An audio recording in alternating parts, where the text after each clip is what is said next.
गुरु जी प्रणाम। प्रणाम सर। प्रणाम सर।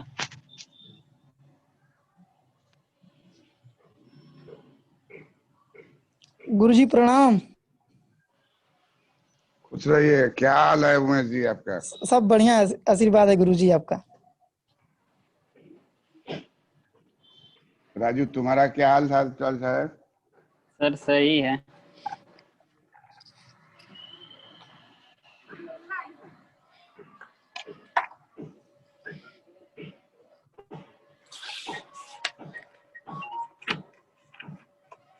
आप लोग के यहाँ भी बारिश हो रही है?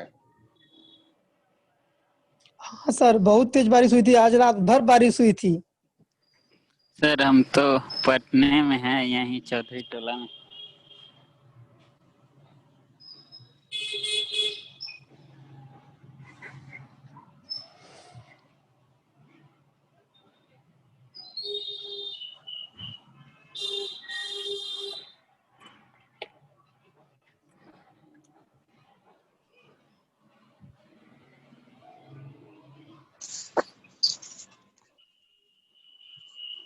Good morning sir. Good morning, good morning. प्रणाम सर। खुश रहिए। प्रणाम सर। प्रणाम खुश रहो Mahendra ji.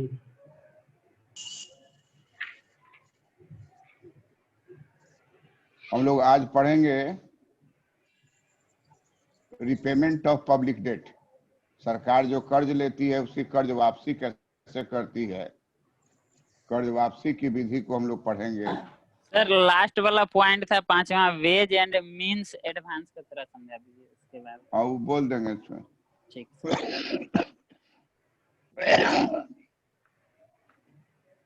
Veg and means advance जो है वो एक टेक्निक है।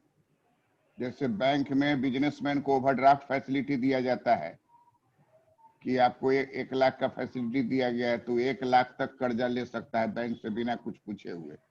ओवरड्राफ्ट है, चेक काट के देगा, वैलिड हो जाएगा, लेकिन 1 लाख के ऊपर नहीं ले सकता है।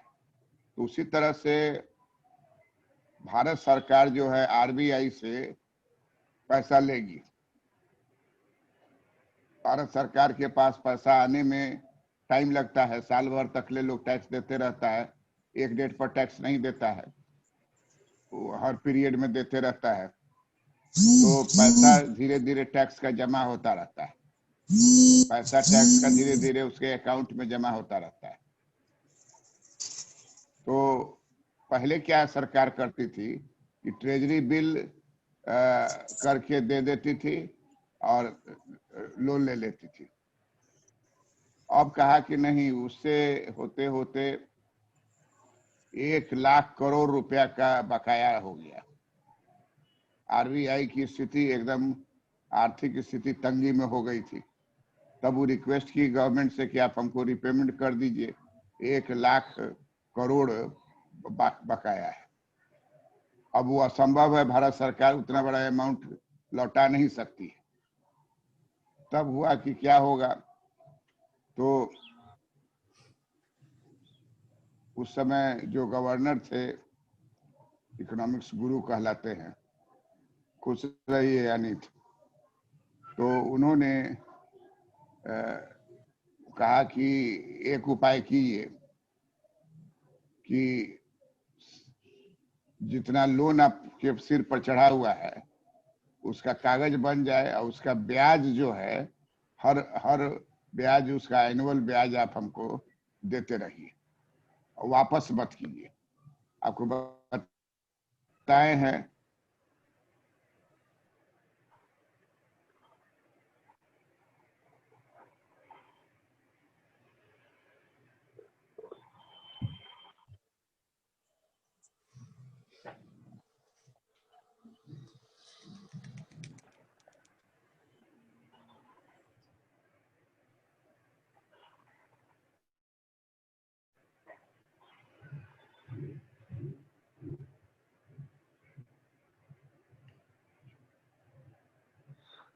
सर आवाज नहीं आ रही है।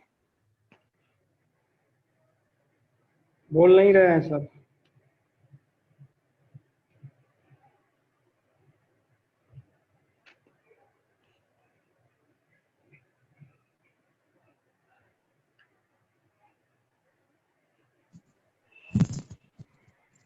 सर डिस्कनेक्ट हो गया। अरे गोविंद, जी सर। अरे उमेश बोल रहे हैं भैया जी। हाँ बोलिए भैया। ये कह रहे पांचवा जो हेडिंग सर बोले थे, थोड़ा सा बार बोल देंगे क्या?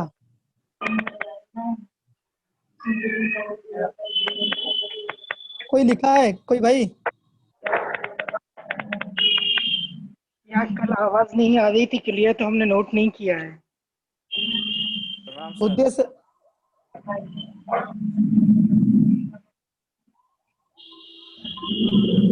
नहीं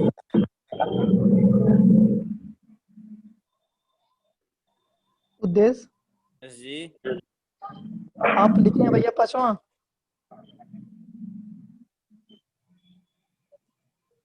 एक काम करो, जिन्होंने जिन्होंने भी लिखा हुआ है उसकी व्हाट्सएप पे डाल दो, सभी लोग देख लेंगे जिन्होंने नहीं लिखा होगा।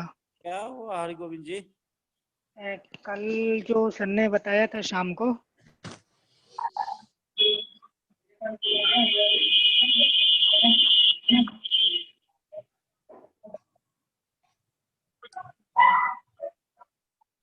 उद्देश्य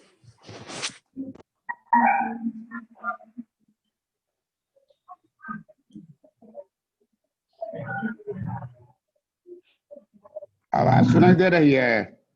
जी सर जी। जी सर आपने सूरत कट गया। प्रणाम सर। खुश रहो। जब पढ़ाना शुरू करते हैं वो लाइनें काट देता है। पर के सर प्रॉब्लम चल रहा हैं? इंटरनेट का प्रॉब्लम चल रहा है क्या? जी सर जी, हर जगह ये समस्या है। हमारे रूम में नेटवर्क नहीं रहता है, बाहर निकल रहे हैं तो नेटवर्क आ जाता है सही से, पता नहीं।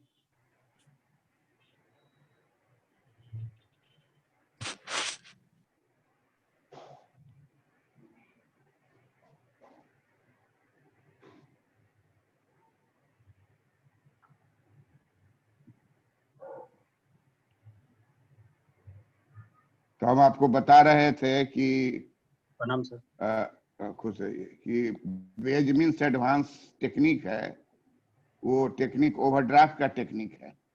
वेज मीन्स एडवांस क्या है? ओवरड्राफ्ट का टेक्निक है ना? सब आदमी वीडियो खोलिए, उसके बाद हम ऑफ करेंगे। सब आदमी वीडियो खोलिए, 1 सेकंड के लिए खोलिए।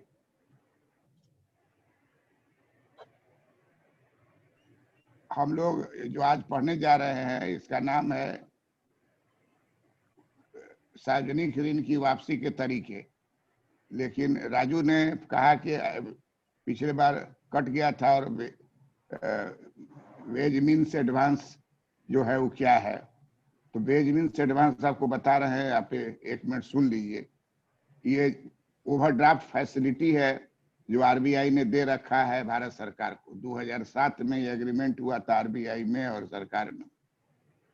1 लाख करोड़ रुपया सरकार जो है आरबीआई से ले चुकी है पहले पिछले वर्षों में, और उसका रिपेमेंट नहीं हुआ। तो आरबीआई की आर्थिक स्थिति खराब हो गई, तो उसने कहा कि भाई हमको वापस कीजिए जो मनी आपके यहाँ है। तो सी रंगराजन उस समय वहाँ गवर्नर थे। वो बोले कि ये भारत सरकार को इम्पॉसिबल है इतना 1 लाख करोड़ रुपया वापस करना। इसलिए एक सही तरीका होगा कि उसका कंसोल वाला जो टेक्निक है, तो उसका एक बॉन्ड बना दीजिए और वो बॉन्ड बना करके उस बॉन्ड पर लिख दीजिए कि interest will be paid every year. तो इंटरेस्ट भी 100 लाख करोड़ का इंटरेस्ट भी बहुत भयानक हो जाएगा, बहुत ज्यादा हो जाएगा। कहा कि चलो भाई इंटरेस्ट सही आवे, मूलधन तो मिलना नहीं है, इस पर जितना इंटरेस्ट बनता है वो इंटरेस्ट आप हमको देते रहिए अनवरत, और कंसोल वाला जो विधि है उसी विधि पर ये चलेगा। तो इससे सॉल्व हो गया, रिपेमेंट का प्रॉब्लम हट गया, आरबीआई को बराबर इंटरेस्ट मिलता रहेगा। दूसरा कहा कि अब जो है आप लोन, हम आरबीआई का अब आपको लोन हम नहीं देंगे, आपको हम ओवरड्राफ्ट फैसिलिटी दे देते हैं 20,000 करोड़ 20,000 करोड़ रुपए का ओवरड्राफ्ट फैसिलिटी को कहा जाता है वेज मीन्स एडवांस, जो केंद्र सरकार को मिला हुआ है। अब उस चेक से निकालते रहेगी और पैसा रहे या नहीं रहे 20,000 करोड़ उनको मिलता रहेगा। लेकिन कहा कि 20,000 करोड़ में 12,000 करोड़ रुपया बजट के पहले 6 महीना तक ले 12,000 करोड़ दिया जाएगा और अगले 6 महीना में 6,000 कितना होगा 8,000 करोड़। और शर्त यही है कि टैक्स का पैसा डायरेक्ट जो है उसी अकाउंट में आएगा। तो टैक्स का पैसा आ रहा है धीरे धीरे में कम हो जाएगा। एक समय में सरकार को सब आदमी टैक्स नहीं देता है, अलग अलग डेट पर देता है, कोई कम देता है कोई ज्यादा देता है। तो टोटल मिला के उसको सॉल्व हो जाएगा प्रॉब्लम। और ये इसी को कहा जाता है overdraft facility given by RBI to government of India. ये ऑलरेडी स्टेट को दिया हुआ था, पंडित जवाहरलाल नेहरू के समय में स्टेट को दिया हुआ था। और केंद्र जो थी वो ट्रेजरी बिल के द्वारा पैसा आरबीआई से लेती थी। लेकिन अब जो सरकार जो है वो कहती है कि ट्रेजरी बिल से इतना कर्जा जमा हो गया हुआ है कि उस विधि को छोड़ के और केंद्र सरकार को भी ओवरड्राफ्ट फैसिलिटी दे दिया जाए। इसमें क्या फायदा है कि एक और आप टैक्स लगा के पैसा निकाल रहे हैं, एक और म्यूट कीजिए किसका खुला हुआ है। तो कहता है कि एक और सरकार जो है टैक्स लगा करके पैसा वसूलती थी, अब अभी भी टैक्स लगाती है तो पैसा अकाउंट में चला गया और उस अकाउंट से आराम से सरकार 12,000 करोड़ तक ले ओवरड्राफ्ट निकाल लेगी। अब पैसा आएगा तो मेकअप होता चला जाएगा, फिर अगला 6 महीना में 8,000 करोड़ तक निकालेगी। और मान लीजिए सरकार का फंड ज्यादा आ गया तब ओवरड्राफ्ट फैसिलिटी उसका स्टैंड रहेगा। जैसे साल एंड होगा तब हिसाब होगा कि आप 20,000 करोड़ में कितना मेकअप हो गया। मान लीजिए मेकअप हो गया लेकिन 2,000 करोड़ बचा हुआ है, तो सरकार बाजार से कर्ज लेके 2,000 करोड़ रुपया वहां जमा करेगी, तब लेन देन बराबर हो जाएगा, उसका फिर काम चलना शुरू हो जाएगा। इससे वो जो कर्ज का मात्रा संचयी होता चला जा रहा था वो प्रॉब्लम हट गया। और अब जैसे बजट समाप्त हुआ तो 15 दिन के अंदर बाजार से कर्ज लेकर जहां से भी कर्ज लेकर सरकार उस पैसे को क्लियर कर देगी, ताकि ways and means advance account उसका क्लियर रहेगा। लेकिन साल भर में वो 20,000 करोड़ रुपया तक निकालना रखना का मतलब जो टैक्स का पैसा जा रहा है वो रखना हो गया। आप पब्लिक एक्सपेंडिचर के लिए खर्चा निकाल रही है तो निकालना देना हुआ, तो इसी को वेज मीन्स एडवांस करते हैं। अभी हम लोग पढ़ेंगे कि सार्वजनिक ऋण की वापसी के तरीके क्या हैं। बोर्ड पर आइए।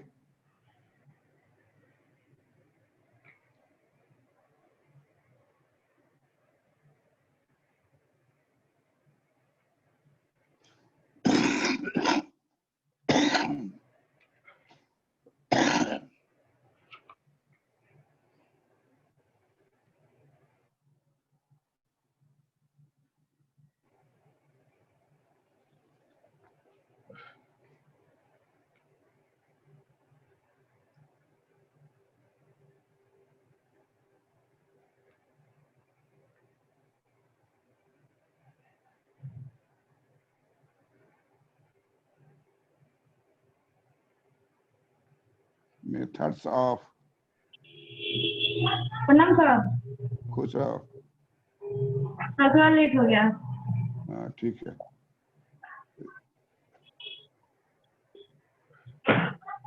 Repayment,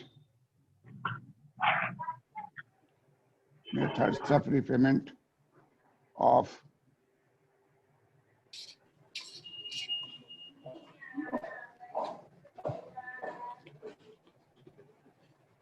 methods of repayment of public debt. Methods of repayment of public.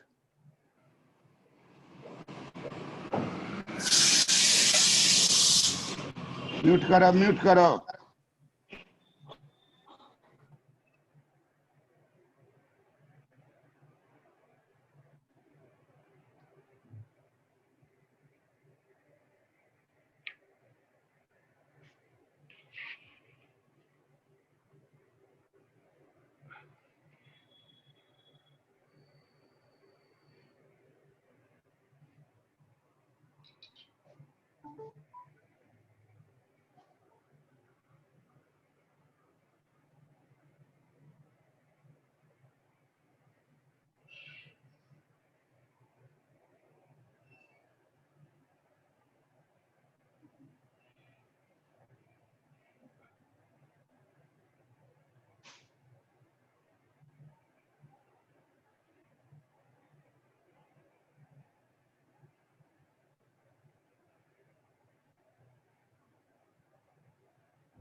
पहला मेथड है, उसको बोला जाता है रेपुडिएशन। क्या बोला जाता है? रेपुडिएशन। रेपुडिएशन का मतलब होता है नकार देना। रेपुडिएशन का मतलब होता है नकार देना। तो आप ऋण लिए हुए हैं, सरकार ऋण लिए हुई है, अब वापस करने का समय आवेगा तो कहेगी कि हम नहीं वापस करेंगे। इसका परिणाम बुरा होगा, भविष्य में सरकार को ऋण देने से भागेगी। तो ये एक विधि है रेपुडिएशन। रेपुडिएशन विधि जो है ये बतलाती है कि सरकार ऋण लेती है, लेकिन ऋण को वापस करने के लिए जब समय आता है तो उस समय नकार देती है। मोतीलाल जी सर। इसको समझ रहे हैं? ऋण ले लेगी। हाँ सर। हिटलर जो है जब समय आया लौटाने का तो कहा नहीं लौटाएंगे, वर्ल्ड वार हो गया जी। तो इसको अंग्रेजी में बोलते हैं रेपुडिएशन। जब इसको सर कोई करना, हाँ, अनप्रोडक्टिव काम में अगर खर्च कर देंगे तो फिर उसको तो रिटर्न मिलेगा नहीं, तो मिलेगा नहीं तो देगा कहाँ से सर गवर्नमेंट? नहीं तो वो चीज नहीं है, मेथड की बात हो रही है।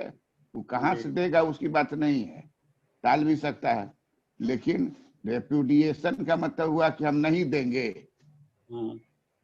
नहीं देंगे, ये कहना कि हम नहीं देंगे, रेटिंग खराब हो जाएगा फिर। तो नकार देना है ना, क्या कहते हैं? नकार देना। नकार देने का मतलब हुआ कि आप ऋण लिए हैं, कर्ज लिए हैं, अब मांगने आया तो आप कहे कि हम नहीं देंगे।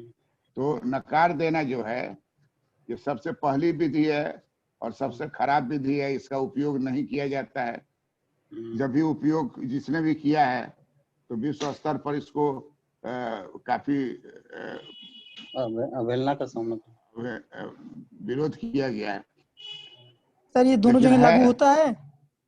हाँ भाई, आप गांव में किसी मजबूत जमींदार को कर्जा दे दीजिए, आप मांगने जाइएगा तो देगा आपको। ये इंडिविजुअल देख लिया कि कमजोर है, क्या न देंगे, तुमको जो करना है कर लो।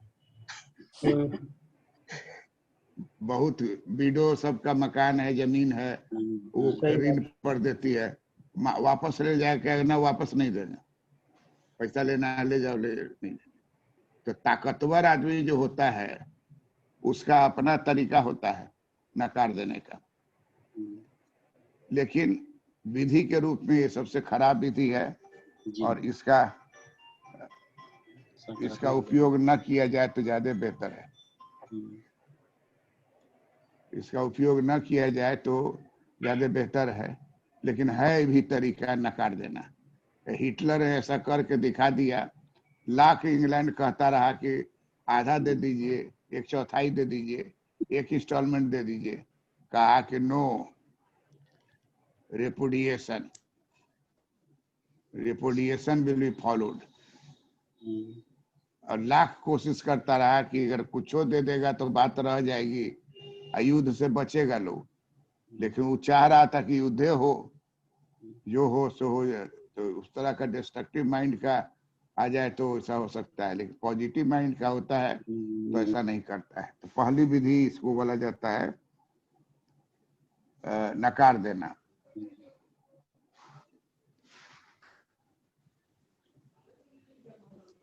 दूसरा है कि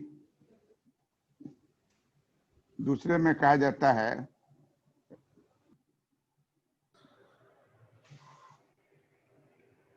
ओल्ड लोन जो है, ओल्ड लोन को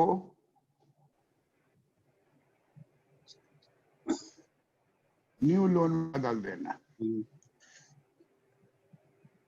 ओल्ड लोन आप लिए हुए हैं, ओल्ड लोन को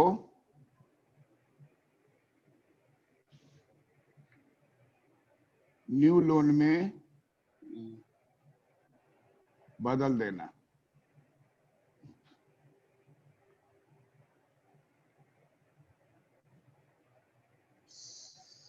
इसमें है कि आपका डेट पूरा हो गया, आप गए कि हमको दीजिए, तो वो बोला कि ठीक है आपको देंगे, लेकिन शर्त यही है कि नया एक जो बॉन्ड है उसको आप ले लीजिए। तो आप ठीक है। तो आपका पहले जो था वो मान लीजिए 2 लाख का था और ब्याज व्याज लेके हो गया 3 लाख। तो आप ओल्ड लोन पर आपको 3 लाख रुपया वो देगा। तो 3 लाख रुपया नहीं देके वो न्यू लोन बॉन्ड दे दिया 3 लाख का। तो अब आप आइएगा फिर 5 साल के बाद, तो old loan is converted into new loan.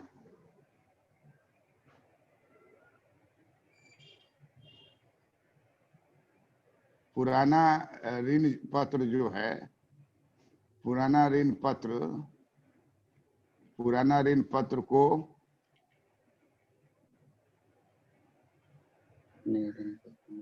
Paid लिख देगा, पेड लिखेगा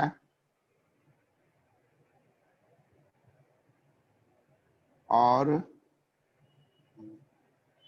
उसे एक न्यू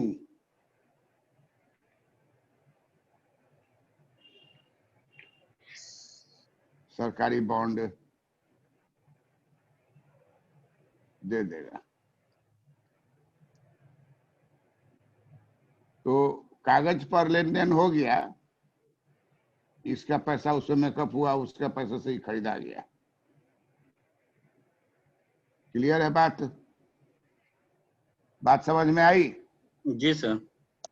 कागज बदला बदली हो जाएगा। पुराना कागज उसका जो उसका वैल्यू हो गया है 3 लाख, कहेगा ठीक है डिपॉजिट करो, 3 लाख डिपॉजिट कर दिया, उससे लिखवा लिया रिसीव्ड मनी, और उस मनी को फिर डिपॉजिट कर लिया किस में? 3 लाख वाला बॉन्ड में, जो कि 6 लाख हो जाएगा। 3 लाख का 6 लाख हो जाएगा, तो कहेगा इसको अब ले लो, तो वो दस्तखत कर देगा और उसके नाम से वो मिल जाएगा। उसको पेमेंट नहीं करना पड़ा, अपना ओल्ड लोन वाला जो है कागज वही दे देना पड़ा। तो कागज उसको लेके फाड़ के रख दिया और नया बॉन्ड उसको दे दिया। नया बॉन्ड अब लेके जाएगा, अब 6 साल के बाद वो आएगा। तो अधिकांश आदमी का पैसा इसी तरह से सरकार के यहाँ फंसा हुआ है। जेमकिंस कहते हैं कि ब्याज कमाने के लालच में व्यक्ति अपने जीवन में ताजीवन पैसा उपयोग नहीं कर पाता है, और मरते दम तक ले अपने जो उत्तराधिकारी है उसको कह जाता कि देखिए इतना तारीख को 12 लाख मिलने वाला है, वो ले लीजिएगा आप लोग। अब वो सब जो है मुंह पिजाए रहता है। 12 लाख लेके कोई जाएगा वहां, कहेगा 12 लाख का हम आपको 24 देंगे, ना 24 ना, हमको 12 लाख दे दीजिए। हम लोग 6 भाई हैं, 2-2 लाख बांट लेंगे। उसी में कोई तैयार हो गया कि ठीक है हमको 2 लाख का बॉन्ड दे दीजिएगा, तो उसको समझा बुझा के उसको 2 लाख का दे दिया, दूसरा मान गया, तीसरा मान गया, कोई वो नहीं माना तो उसको कैश दे दिया। तो जैसा ऑफिसर रहा और समझाने का तरीका रहा, दिया तो 12 को समझा दिया, 12 को 2-2 लाख का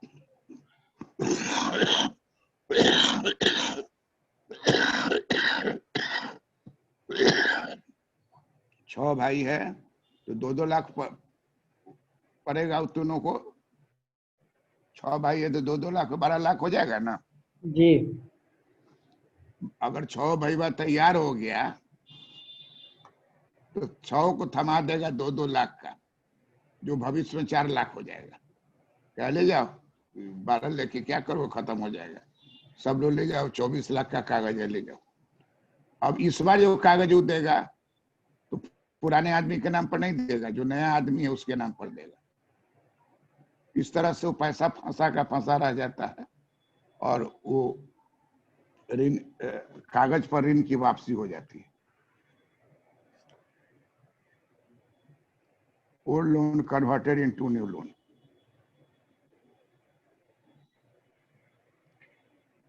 तो पहला हो गया नकार देना, दूसरा हो गया कन्वर्जन,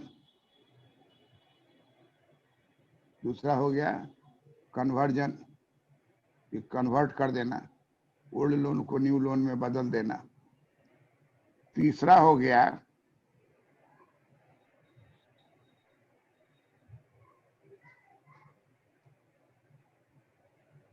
एक वर्ड है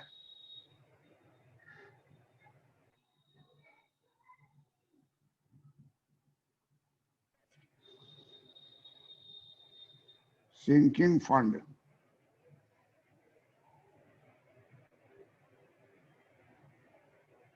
सिंकिंग फंड का निर्माण करना।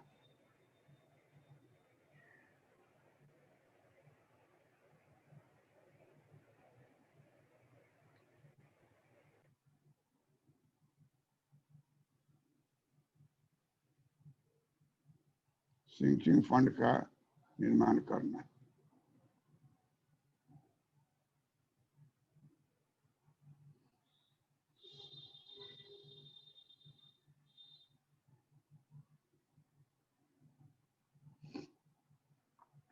सिंकिंग फंड का मतलब होता है, सिंकिंग फंड का मतलब होता है कि अगर आप 1 लाख रुपया लिए हैं कर्ज के रूप में, तो 1 लाख को लौटाना है। अब 10 लाख लिए है तो 10 लाख लौटाना है। तो सरकार एक देखती है कि उसको कितना लौटाना है और उसी लौटाने के हिसाब से वो एक फंड बनाती है और उसी में वो पैसा ड्रॉप करके रखते जाती है। यही हो गया sinking fund. Sinking fund.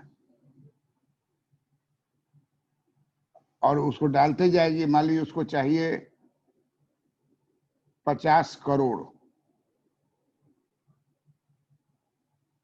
50 crore fund चाहिए, 50 करोड़ का फंड चाहिए 5 इयर्स में,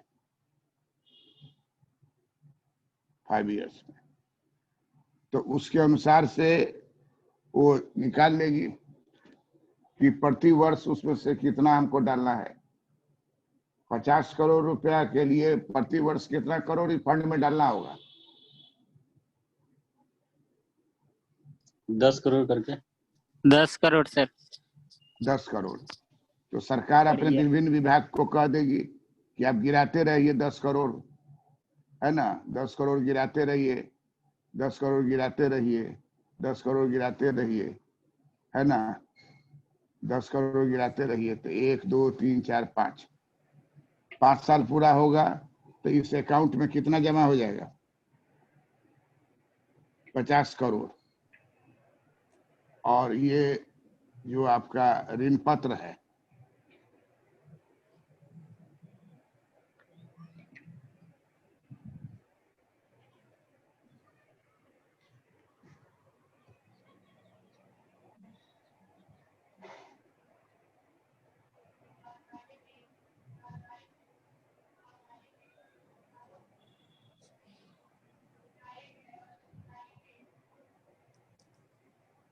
ऋण पत्र है 50 करोड़ का, डिफरेंट आदमी के नाम से है,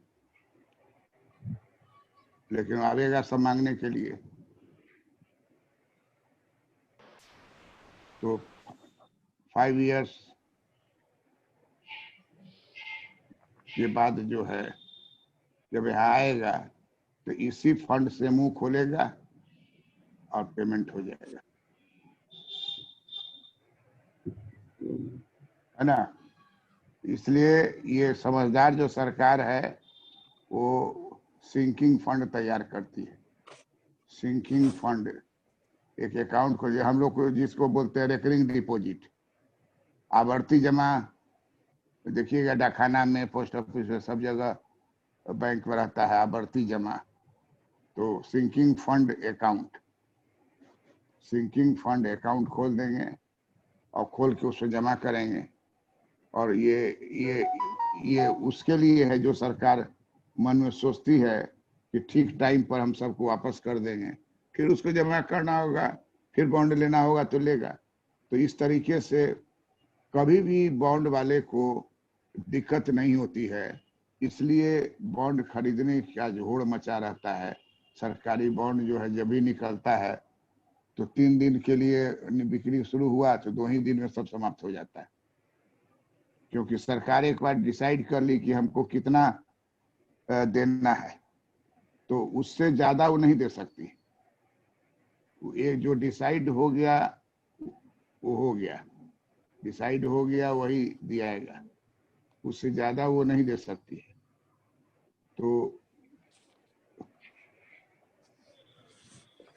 तो इससे फंड निकाल के उसको पेमेंट कर देंगे।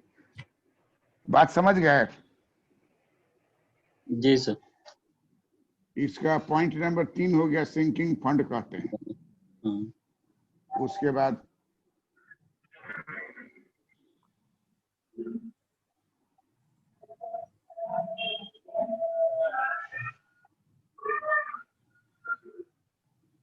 म्यूट कीजिए, किसका आवाज हो रहा है। नंबर 4 जो है, नंबर 4 है, उसको बोला जाता है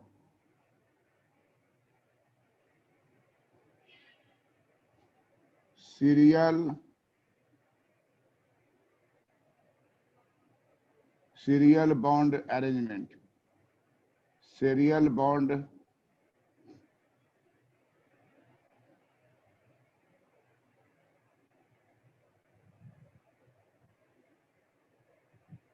सीरियल बॉन्ड सिस्टम।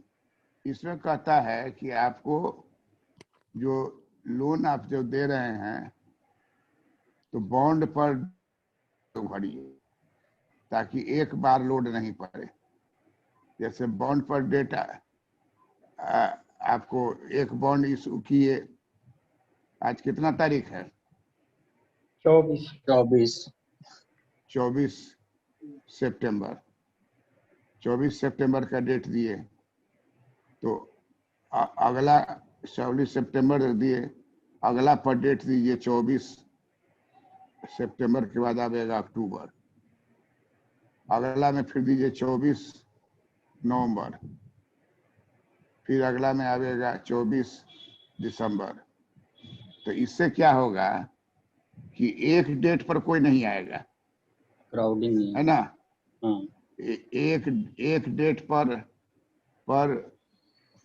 क्राउडिंग नहीं होगा। हाँ। और सरकार के पास टैक्स का पैसा आते रहती है, तो क्राउडिंग, एक डेट पर क्राउडिंग नहीं होगा। सीरियल बॉन्ड अरेंजमेंट कर लीजिए और क्राउडिंग नहीं होगा। और सरकार को मालूम है कि इस डेट को कितना करोड़ का कर्जा लौटाना है हमको, तो एक डेट पर क्राउडिंग नहीं होगा और धीरे धीरे सबकी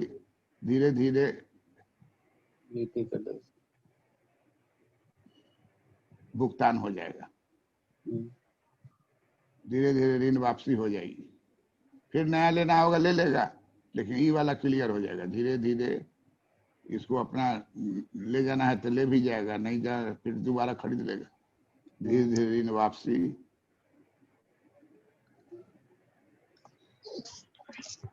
धीरे धीरे ऋण वापसी होगा।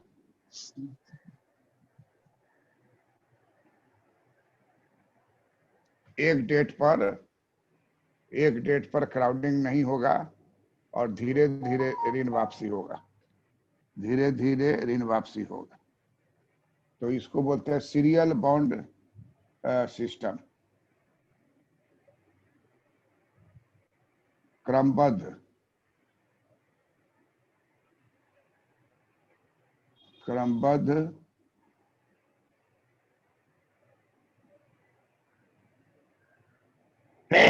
वापसी डेट, क्रमबद्ध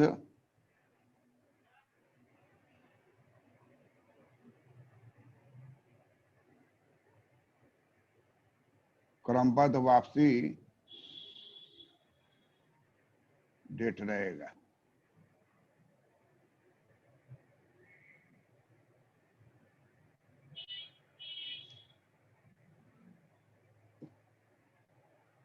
समझ गए बात को?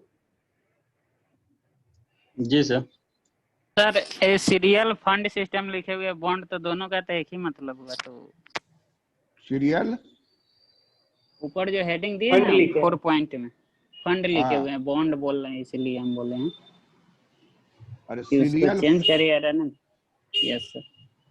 Serial fund system,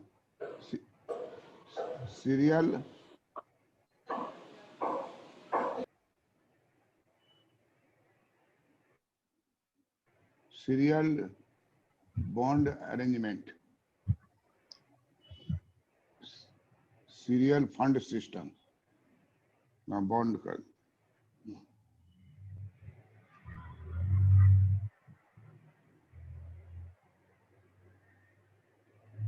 serial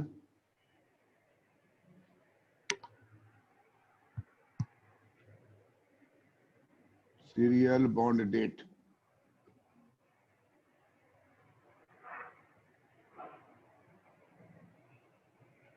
system,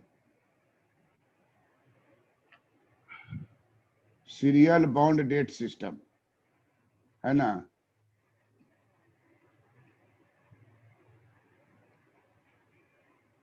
serial debt bond system, serial debt पर लिखो,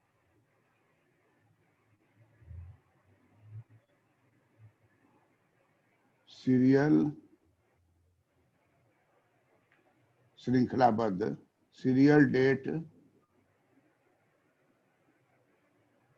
bond system, serial debt bond system, नाम करेक्शन कर लीजिए, सीरियल डेट बॉन्ड सिस्टम। श्रृंखलाबद्ध परिपक्वता की तारीख निश्चित की जाएगी। परिपक्वता maturity date, serial debt bond system, और ये रहेगा मैच्योरिटी डेट। मैच्योरिटी डेट जो होगा वो सीरियल में रहेगा। तो इससे होगा कि एक बार आपको कोई प्रॉब्लम नहीं होगा और वो पहले से आप जाने रहिएगा किसको कितना देना है।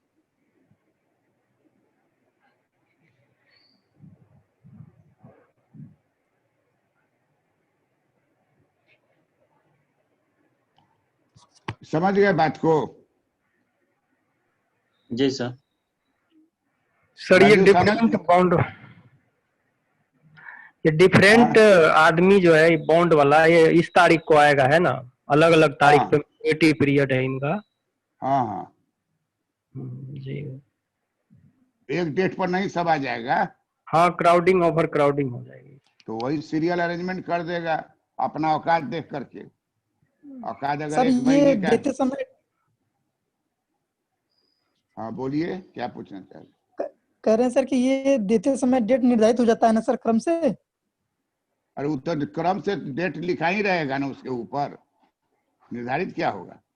डेट लिख करके बॉन्ड तैयार करेगा वो। सरकार अपना अच्छा सर, औकात पहले देख लेगा कि कितना फंड एक महीने में हमको आता है, जी या 2 महीना 3 महीना जो भी डेट देना चाहेगा, तो सरकार पहले से कैलकुलेट कर लेगी कि ऑन एन एवरेज 50 करोड़ हमको आ जाएगा। तो जी उसके हिसाब से वो डेट देते चली जाएगी। फंड में 50 करोड़ आया हुआ है, 50 करोड़ आदमी का पास उस डेट का बॉन्ड है, पेमेंट हो जाएगा। इसे सरकारी पेमेंट में कोई आदमी को शक नहीं रहता कि देगा कि न देगा। प्राइवेट वाले में आपको किसी व्यक्ति को पैसा दिए हुए हैं तो देगा कि नहीं देगा वो उसके ऊपर निर्भर करता है। लेकिन सरकारी बॉन्ड को कहा जाता है फर्स्ट क्लास बॉन्ड, जिसमें किसी तरह का कोई डाउट नहीं होता है। आप जो डेट लिखा हुआ है उस डेट को जाइए, आपको फंड मिल जाएगा, कोई डाउट नहीं है। क्लियर है बात? जी सर। तो ये 4 नंबर पॉइंट हुआ। अब 5 नंबर पॉइंट देखिए क्या है।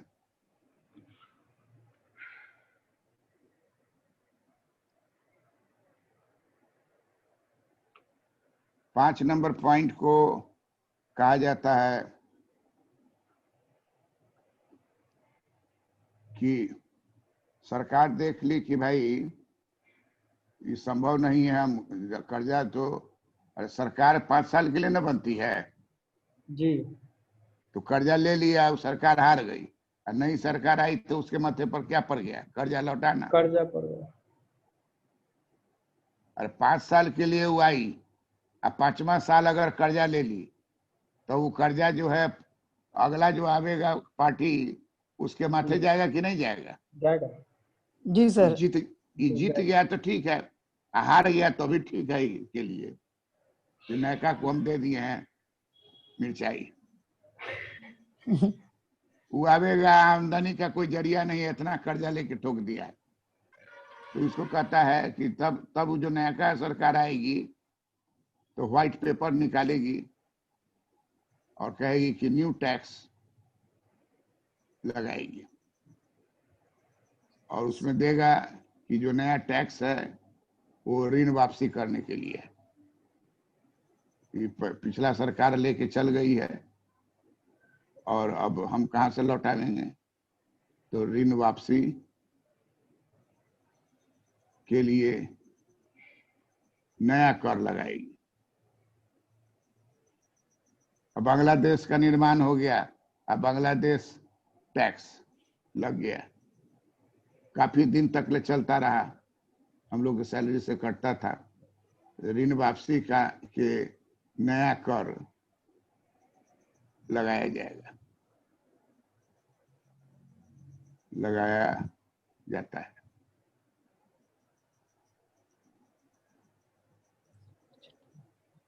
और सर वही सरकार रह जाएगी तो?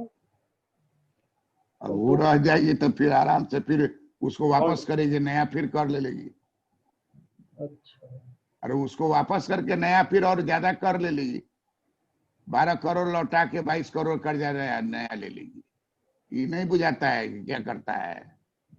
कभी भी जनता का भलाई नहीं होगा, ये जान लीजिए। एक झूठा कंसेप्शन है। नया कर लगाया जाता है, ऋण वापसी के लिए नया कर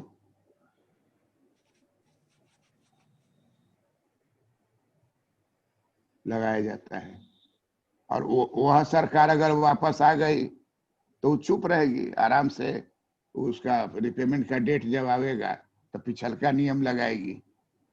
पिछलका नियम में क्या है?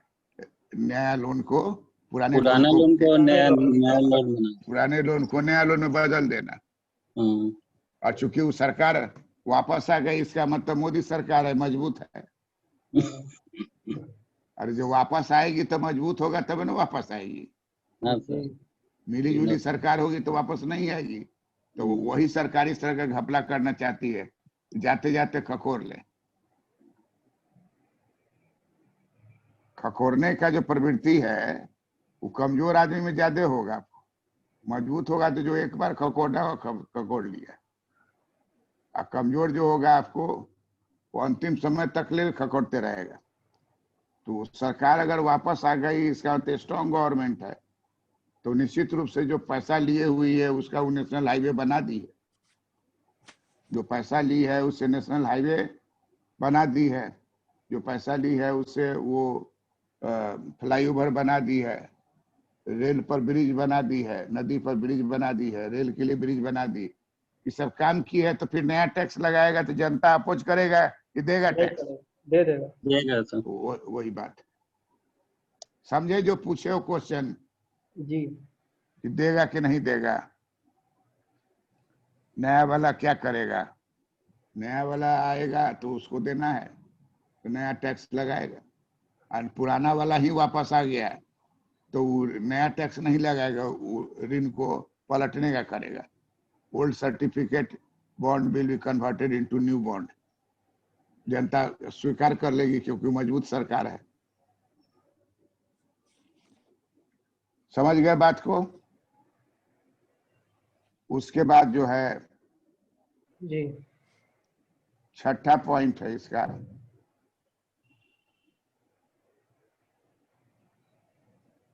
छठा पॉइंट है, इसको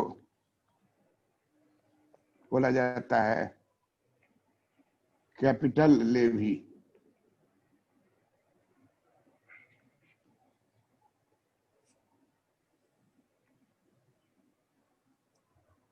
कैपिटल लेवी, कैपिटल लेवी का मतलब हो गया कि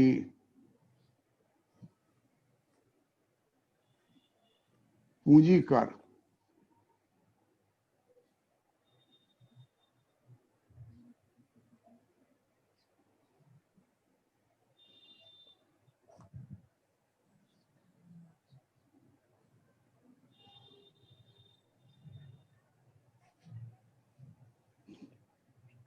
पूंजी कर ये क्या है? तो कहता है कि अचानक मान लीजिए युद्ध हो गया, युद्ध के समय में सरकार ऋण ली, सरकार बॉन्ड बेची,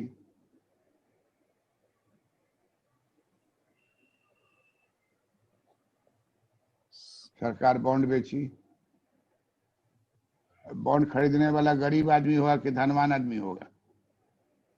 धनवान सर। धनी धनवान। धनी आदमी बिजनेसमैन होगा कि भिखारी होगा?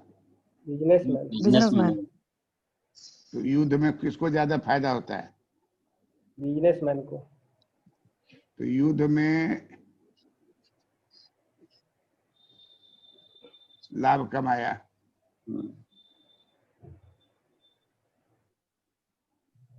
है ना? मान लीजिए युद्ध में कमाया 200 करोड़, सब मिला के 200 करोड़ का प्रॉफिट कमाया, तो उसी को कहा जाएगा वार गेन्स, युद्ध की प्राप्ति। और सरकार जो है वो बॉन्ड जो बेची थी, वो बॉन्ड था 200 करोड़ का।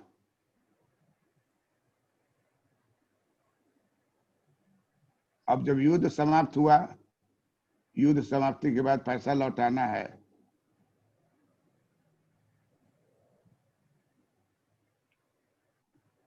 तो गौर से देखिए कि जो पैसा सरकार कर्जा ली और लेकर के उससे युद्ध का सामान खरीदी बिजनेसमैन सबसे, बिजनेसमैन जो है औने पौने दाम चढ़ा करके बेच दिया, सरकार चुपचाप जो दाम मांगा वो दे करके सामान ले ली,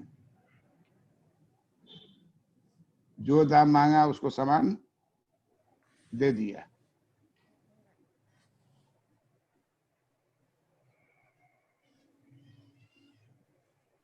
तो वो समझ रहा है कि हम लाभ कमा रहे हैं आराम से, वो समझ रहा है कि हम लाभ कमा रहे हैं। अब युद्ध समाप्त हुआ, उसके बाद बॉन्ड को लौटाना हुआ, ऋण बॉन्ड को वापसी हुआ। युद्ध समाप्ति जैसे ही हुआ तो ऋण वापसी होगा।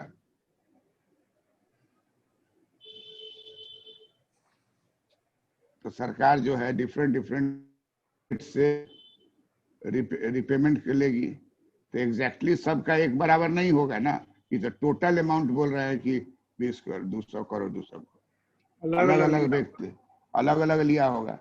उसको जब मांगने जाएगी तो उसको पीड़ा कम होगी।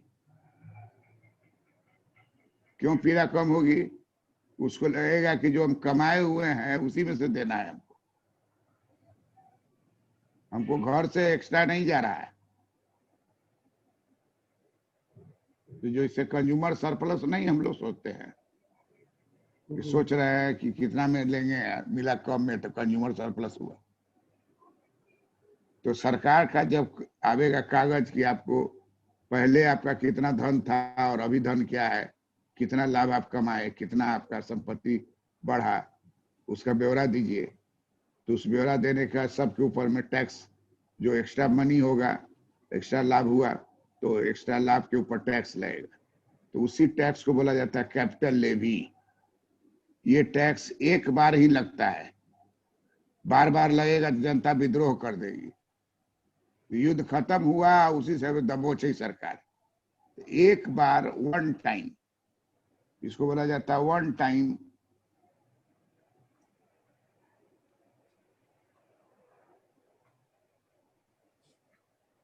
Time tax is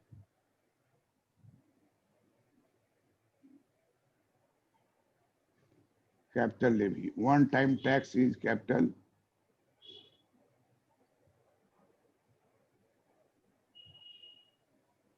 One time tax is capital levy. One time tax is capital. One time tax is capital levy.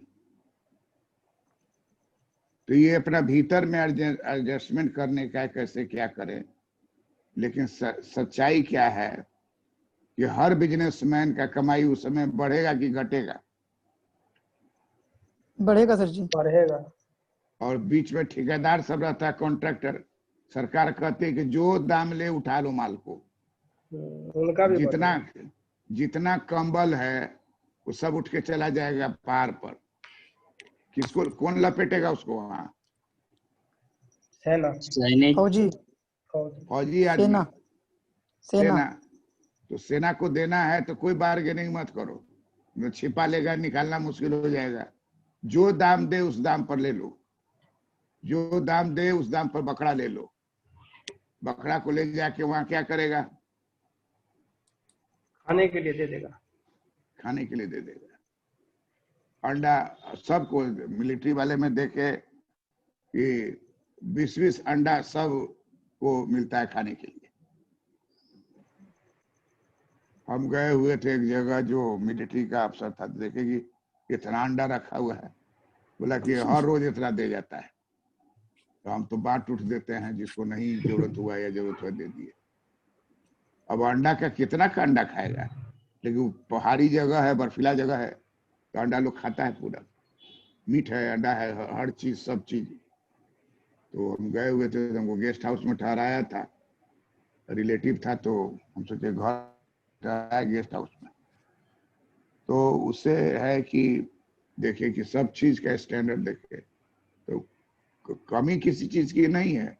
एक ही चीज की कमी है कि आप बंधे हुए हैं, आपको वहां खड़ा रहना है बॉर्डर पर, घर से कोई कांटेक्ट नहीं, और सालों इस तरह से खड़ा रहना थी। बहुत बहुत टायरसम है। अब एक जगह है सिक्किम में, तो वहाँ लोग जाता है छांगू लेक। एक लेक है जिसका नाम है छांगू लेक। पूरा पानी भरा रहता है, अभी बर्फ के समय में पूरा जम जाएगा, मतलब उस पर आप चल सकते हैं। और एक भैंस के तरह का वो कौन जानवर होता है, सिंह उल्टा, ऐसा सिंह याक। वो याक पर चढ़ा के फोटो वोटो खिंचवाया। हम याक पर चढ़े, उल्टे पीछे जा रहा है छांगू लेक के तरह। हम कहे कहीं भाई और कहा ना बर्फ में कुछ नहीं होगा, हमको ना जरूरत है, आपको इतने खींचिए। बर्फ मान लीजिए कोने कारण से कम जमा हुआ होगा, आपसे अंदर चल जाए। हाँ, तो नाथुला से छांगू से फिर ले गया नाथुला बॉर्डर। नाथुला बॉर्डर में कहा बहुत आदमी की वहां चलिए वहां चलिए, हमको न जाना है, चाइनीज सब खड़ा है, हाथे मिलावे खींच के उधर ले जाएगा। एक दो था वो एकदम कूद के गिरे, हाथ मिलाएंगे, हमको नहीं जाना है। छांगू लेक से आगे बढ़ने पर एक जगह है बाबा की टेकरी, हरभजन हाँ, तो नाथुला दर्रा नहीं बाबा की टेकरी है। हरभजन सिंह एक थे, अच्छा, हरभजन गायब हो गए थे, तो वो फौजी थे, बहुत बड़े अफसर रहे होंगे, बजाते उनका फ्लैट है वहाँ, उनका सब इंतजाम है, और उसको माना जाता है कि जीवित है, उसका जीवित है जी। वहाँ देखे कि उनका बूट का पॉलिश कर रहा है, उनका बेल्ट को पॉलिश कर रहा है, उनका जीप खड़ा है, जीप में टोपी और एगो छड़ी हंटर टाइप का वो रख दिया, जीप स्टार्ट करके उसके घर से ले गया ऑफिस में, ऑफिस में फिर छड़ी और टोपी उतार के उनके चेम्बर में ले गया।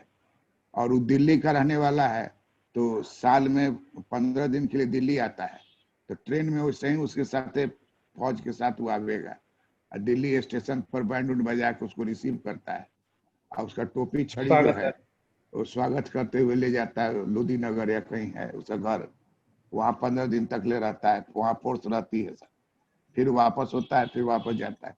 अभी सबका ऐसा साइकोलॉजिकल बना दिए हुआ है। हम पूछे कि भाई तुमको पता कैसे चलता है, टोपी और छड़ी चलता है, तो बोला कि नहीं, वो हम पूछते हैं जीप चलाने के पहले स्टार्ट करें,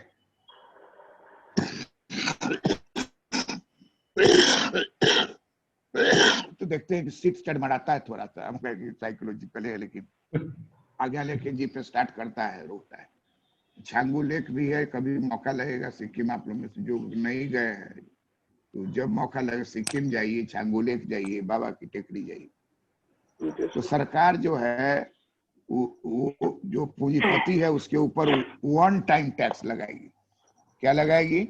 one time tax. One time tax लगाएगी। हाँ, कह रहे हैं सर जी, ये सरकार जब युद्ध हुआ तो 200 करोड़ का जब बॉन्ड दी, तो जो ये पूंजीपति लिए तो 200 करोड़ के ही लिए ना सर? हाँ भाई, पूंजीपति को उससे ज्यादा का फायदा हुआ होगा, लेकिन ये तो वापस 200 करोड़ न लेगा। सरकारी बॉन्ड 200 करोड़ का बेचे हुआ है। सरकारी बॉन्ड जो है 200 करोड़ का है ना, हाँ। 200 करोड़ इसलिए लगाया कि अनुमान लगाया कितना लाभ कमाया होगा, तो ये बॉन्ड नहीं ना है, तो टैक्स लगा रहा है ना, तुम समझ नहीं रहे हो बात को। सरकार जो है सीधा टैक्स लगा दी धनवान के ऊपर युद्ध समाप्ति के बाद, तो कितना टैक्स लगाएगा, तो अंदाजा लगाओगे ना कि इस आदमी को कितना मारेंगे तो जिंदा रह जाएगा, और कितना मारेंगे तो मर जाएगा तो तुम भी पकड़ा जाओगे, तो कम मारेंगे थोड़ा सा जी। तो सरकार टैक्स लगाएगी, तो सरकार सोचेगी ना कि कितना टैक्स लगावे। हम 200 लिख दिए समझने के लिए, और युद्ध में लाभ कमाया वो 200, तो 200 छीना जाएगा किससे? सरकार द्वारा, पूंजीपति से। हाँ, लेकिन लाभ 200 से ज्यादा का कमाया होगा, इसलिए कोई चूचा नहीं करेगा, कष्ट नहीं होगा। कंज्यूमर सरप्लस है ना, कि तुम कितना में लेना चाहते हो, तुम बोले 10 रुपया या लाओ 8 रुपया, तो तुमको महसूस होगा कि 2 रुपया हमारा बच गया, ऐसा महसूस होगा कि नहीं? जी सर जी। तुम सोच रहे हो कि हम 10 रुपया मिलेगा, सोच रहे हो कि 10 रुपया मिलेंगे, और कहे कि भाई कितना में दोगे, तू बोला कि 8 रुपया, तो तुमको लगेगा कि 2 रुपया हमारा बच गया, जबकि रुपया तुम्हारा ही है। उसी तरह से सरकार जो कैपिटल लेवी लगाएगी, वन टाइम लगाएगी, दोबारा नहीं लगा सकती है, वन टाइम लगाएगी, तो कैलकुलेशन एकदम सही तरीके से कर लेगी। अनुमान लगा लेगी कि 200 करोड़ अगर इसके ऊपर लगाएंगे बड़े सारे सेट के ऊपर, प्रॉपर अलग असेसमेंट अलग, है। अलग तो असेसमेंट ये कर लेगा कि कितना लगाएंगे, और तब मान लीजिए 200 करोड़ एस्टिमेट दिया है उसका ऑफिसर सब की, सर इतना से तो ज्यादा वो कमाया होगा, इसलिए इतना लगाइएगा, तो विरोध नहीं करेगा, दे देगा। सरकार से पंगा कौन लेगा? और जान रहा है कि कंबल का दाम था 300, लिया था 600। सरकार क्या डबल करती मार्जिन। उस समय सरकार क्या करती? सरकार चुप रह गई, जो दे रहा है ले लो। युद्ध के समय में सबसे ज्यादा पैसा कमाता है बिजनेसमैन, जिसका प्रोडक्शन अच्छा है वो सारा माल उसका बिक जाएगा। युद्ध जो हुआ सेकेंड वर्ल्ड वार, उसमें बोरा बेचने वाला जो कंपनी था वो करोड़ों कमा लिया। क्यों? क्योंकि उस जमाने में बोरा में ही बालू भर के जाता था, बोरा में ही सीमेंट भर के जाता था, बोरा में ही सब चीज बोरा में होता था। अभी प्लास्टिक में हो गया है ना जी। और उस समय जूट का बोरा होता था। तो जो व्यापारी जूट का व्यापार करता था वो काफी धनवान हो गया उस समय, जितना उसका बोरा था सब बिक गया। अब बोरा मिलिट्री वाले को चाहिए, जिसे बालू भर भर के बैठ के छिप करके मरता रहता है। बोरा उसके लिए बहुत जरूरी है, बंकर बनाने में। तो बोरा बेचने वाला धनवान हो गया। तो कहता है कि भगवान सबको एक वक्त देते हैं, तो बोरा वाले का भी वो नसीब खुल गया युद्ध के समय। तो युद्ध समाप्ति हो गई। अब सरकार जो है बहुत ऋण में फंसी हुई है, तरह तरह का ऋण लिए हुए पहले से, तो उसको लेने के लिए एक नया तरह का टैक्स लगाई। ऊपर हम 5वां पॉइंट में बताए, तो नया तरह का जो टैक्स लगाएगी वो छोटा अमाउंट होगा और सब पर लगेगा, मिलके एक फंड आ जाएगा। छठा जो है उसका नाम है कैपिटल लेवी। आपने कैपिटल कमाया है 400 करोड़, उसमें 200 करोड़ रुपया सरकार को आपको देना पड़ेगा। बात समझ रहे हैं? जी सर जी। कमाया होगा 400 करोड़, 300 करोड़, 500 करोड़, सरकार उसके ऊपर कैपिटल लेवी लगाएगी 200 करोड़। तो कोई विरोध करेगा? नहीं सर, नहीं करेगा। और वन तब भी उसको टाइम लाभ पेमेंट है, तो भी उसको लाभ है। और सरकार भी जी। चाहती करे बिजनेसमैन रहेगा तभी उत्पादन होगा। उत्पादन सरकार सब चीज का नहीं करती है। तो टैक्स जो होगा वो होगा वन टाइम टैक्स। ये बात इससे महत्वपूर्ण है। कैपिटल लेवी जो है, अब जैसे न्यू टैक्स जो लगा दी वो साले साले लगता रहेगा जब तक कि उसको फिर हटाए नहीं। लेकिन कैपिटल लेवी में ऐसा नहीं है। Capital levy one time tax, one time tax is capital levy. बात क्लियर हुआ? समझ में आई कि नहीं? जी सर जी। समझ गया ना? 200 जी, करोड़ का कुछ बात नहीं है। 200 करोड़ हो 100 करोड़ वो बात नहीं। बात है कि जितना वो लाभ कमाया उससे कम ही मांगेगा। सरकार का डिमांड उससे कम ही होगा, तो कहीं से कोई विरोध नहीं होगा और वन टाइम टैक्स की प्राप्ति होगी। और न्यू टैक्स जो लगाया उस सब के ऊपर लग गया थोड़ा थोड़ा, तो उससे भी प्राप्ति होगी। सरकार का जो है थैला जो है उसमें विभिन्न तरह का पैकेट है और हर पैकेट में मुद्रा उसको प्राप्त होती है। उसको कहा जाता है पोर्टफोलियो। तो उसका पोर्टफोलियो जो होगा वो एक ही नहीं होगा। इनकम टैक्स भी होगा, कैपिटल लेवी भी होगा, न्यू टैक्स भी होगा, सीरियल बॉन्ड अरेंजमेंट से भी पैसा आएगा। इस तरह का विभिन्न पोर्टफोलियो से उसको पैसा आता है। तो ये सब जितना आपको बताए ये सब हो गया internal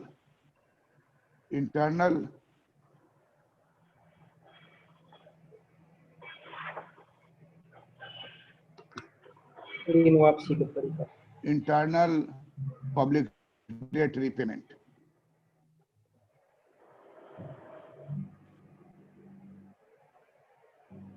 internal public debt repayment methods.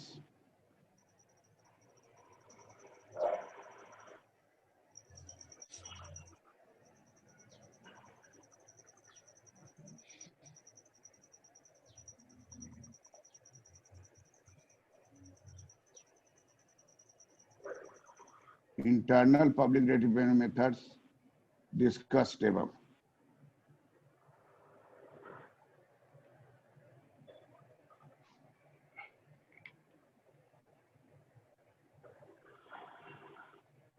Internal public debt method discuss है, जितना हम लोग बातचीत किए 6 को हो गया internal public debt repayment method.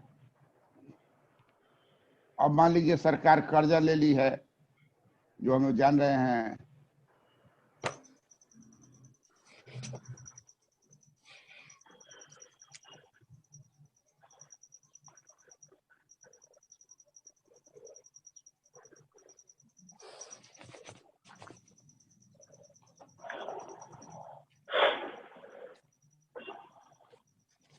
Mute करो ना, म्यूट करो, कौन आदमी इतना बजा रहे हो, म्यूट करो, चूचा नहीं करो। External public debt,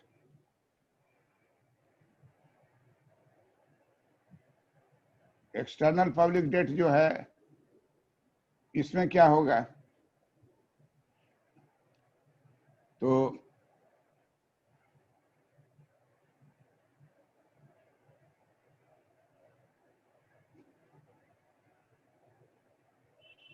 external public debt है, तो इसमें होगा आपको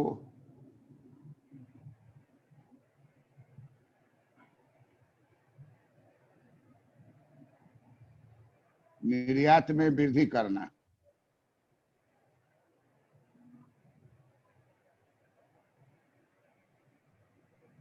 निर्यात में वृद्धि करना ताकि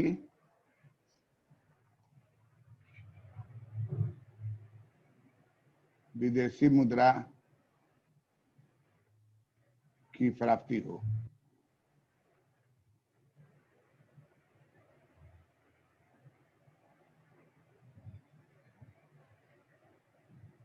विदेशी मुद्रा की प्राप्ति हो करना, निर्यात में वृद्धि करना ताकि विदेशी मुद्रा की प्राप्ति हो, और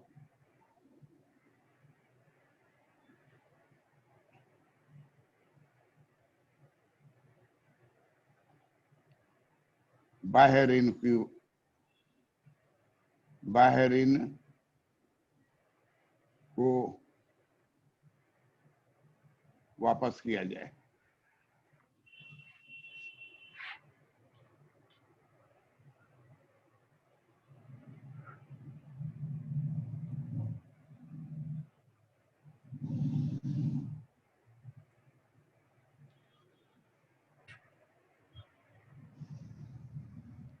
दूसरा बोलेंगे कि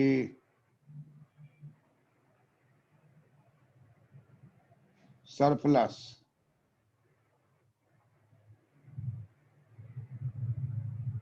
बैलेंस ऑफ ट्रेड करें, सरप्लस बैलेंस ऑफ ट्रेड करें, मतलब एक्सपोर्ट को ग्रेटर रखें इंपोर्ट से।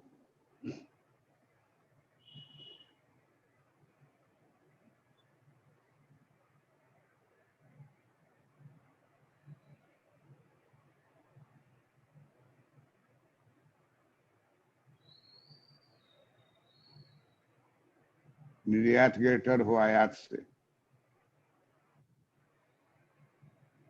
निर्यात में वृद्धि करेंगे एक बात, और सरप्लस बैलेंस ऑफ पेमेंट प्राप्त करना।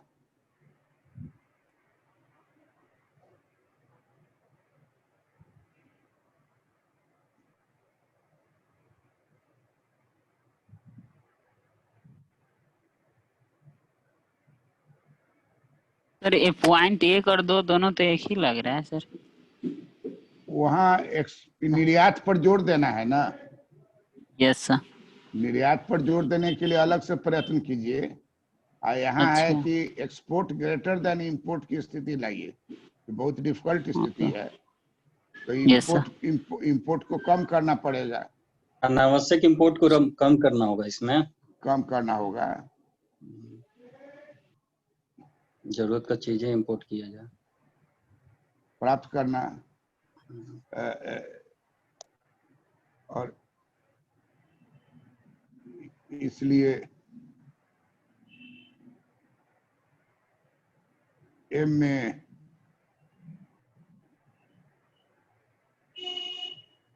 कमी करना, सब तो एक्सपोर्ट इंपोर्ट से रेला हुआ है। अब जैसे कहता है कि इंपोर्ट सब्स्टिट्यूशन एक ही विधि है, उधर तो इंपोर्ट को कम करने की बात कर रही है। और तीसरा विधि होगा इंपोर्ट सब्स्टिट्यूशन, कि जो चीज हम इंपोर्ट कर रहे हैं वो चीज अपने देश में बनाने लगे। अब हमारे यहाँ मान लीजिए इथेनॉल बहुत होने लगेगा तो पेट्रोल जो मंगाते हैं उस पर राहत होगा कि नहीं होगा? हाँ सर, इसी का ब्लेंडेड पेट्रोल बेचने लगेंगे।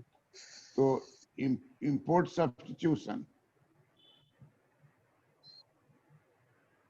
से विदेशी मुद्रा बचत करना, तो उससे भी आपके पास फंड रहेगा। विदेशी मुद्रा में बचत करना।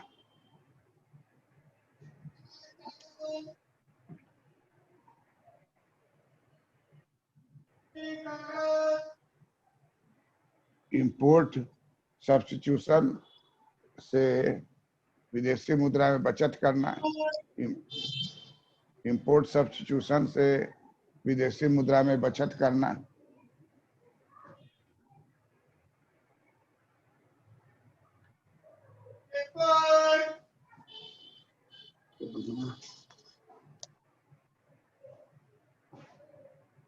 इंपोर्ट सब्स्टिट्यूशन से विदेशी मुद्रा में बचत करना, 3 हुआ।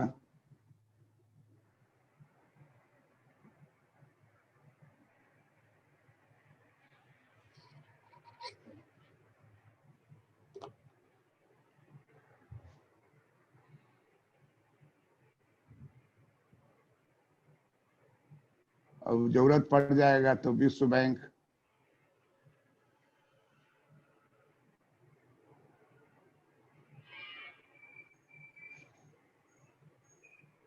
से ऋण लेना।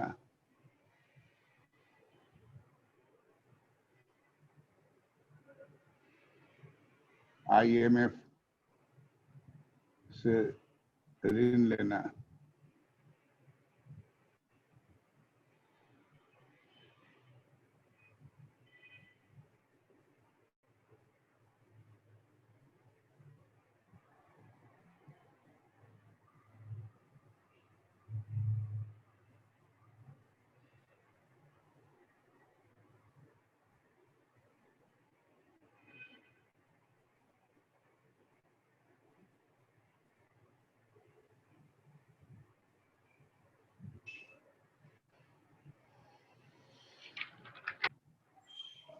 स्वर्ण भंडार का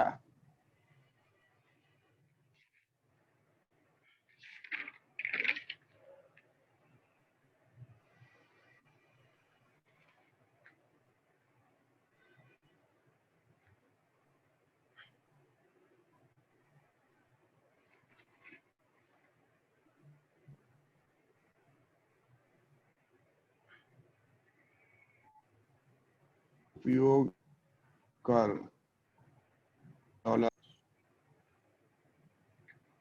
इन विधियों से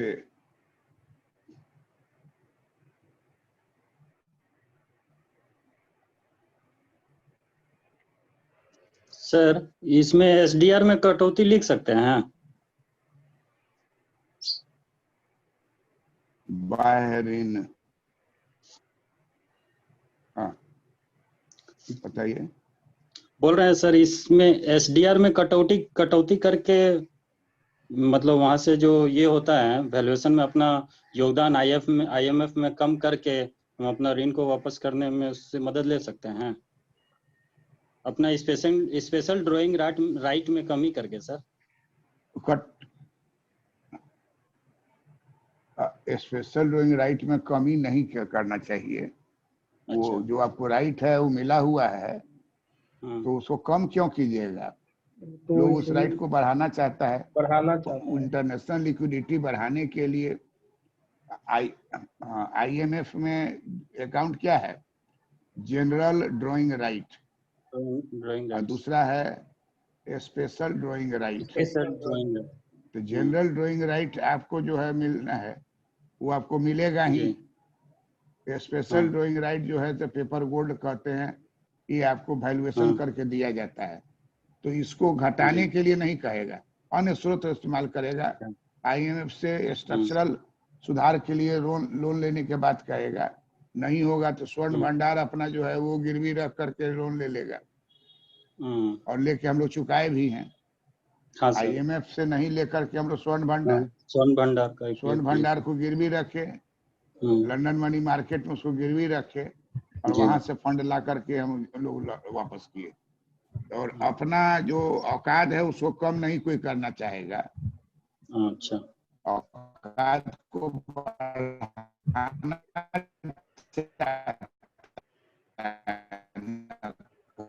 घटाने से तो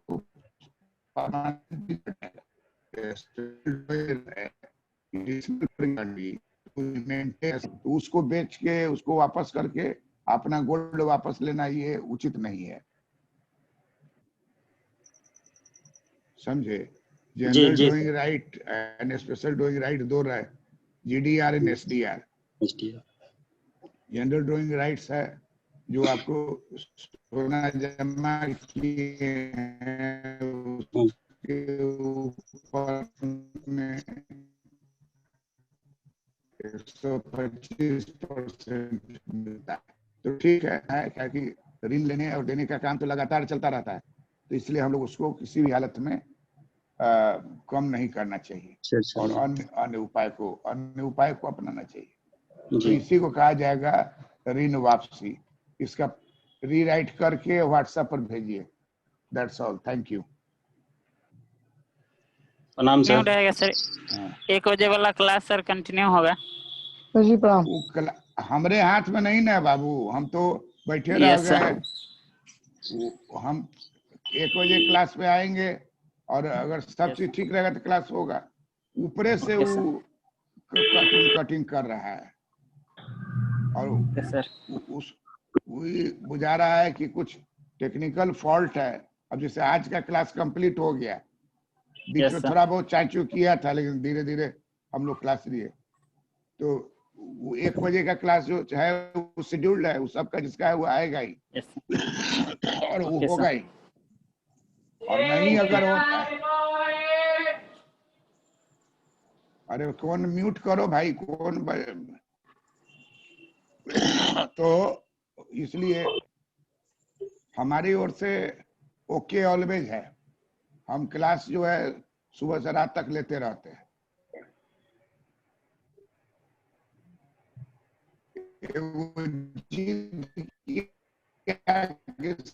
सब क्लास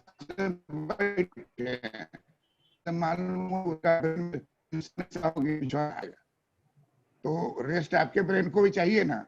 अब जिद कर रहा था, हमको जिद कर रहे हो तो रहो, और हमको स्टूडेंट से प्यार है तो ठीक है, लेकिन स्टूडेंट का हित भी देखना है ना। तो इसलिए आपको है कि जो बताए उसको रीराइट कीजिए, रीराइट कर करके व्हाट्सएप पर हमको भेजिए। ये काम हर रोज हर लोग कर रहा है, जो नहीं कर रहा है वो गलत कर रहा है, समझ गए ना। हर आदमी को करना चाहिए। That's all, thank you. आपका प्रणाम हम रिकॉर्ड करते हैं, जानते हैं कि नहीं कि प्रणाम करते हुए तस्वीर आपका जो है देखे फेसबुक पर अपलोड एक लड़का किए हुआ है, स्क्रीनशॉट खींच के उसमें अपना भी फोटो है उसका, देखे। तो आप लोग इसको रीराइट करके भेजिए और इसमें प्लस माइनस आप कर सकते हैं। प्लस माइनस करने का आपको पूरा अधिकार है। हम तो केवल एक रास्ता आपको दिखा रहे हैं ना, समझ गए ना।